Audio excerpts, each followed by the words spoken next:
En brændeovn er lig med hygge og varme, men hyggen går af, hvis røgen fra brændet kommer ind i stuen. Det sker ofte med en nyere brændeovn, der sender mindre varme og dermed træk op i skorstenen.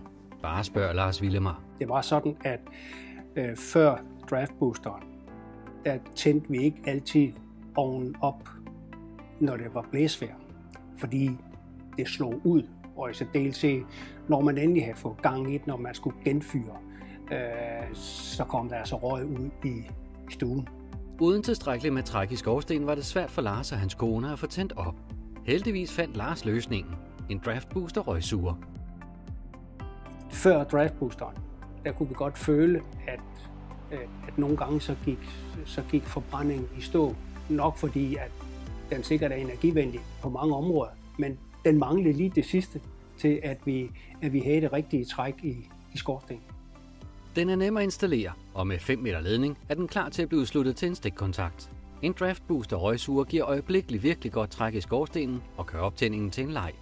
Lars kunne selv montere draftbooster røgsugeren direkte oven på skorstenen.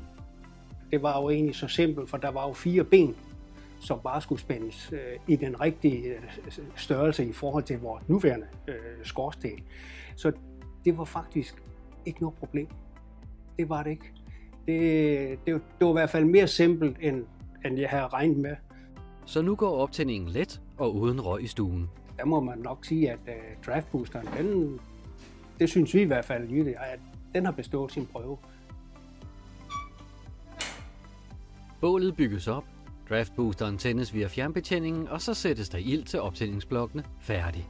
Kort sagt, hvis du har et problem med din nye brændeovn, fordi der ikke er træk nok i skorstenen, så er draftbooster røgsuger løsningen for dig. Køb den i dit lokale pejsecenter.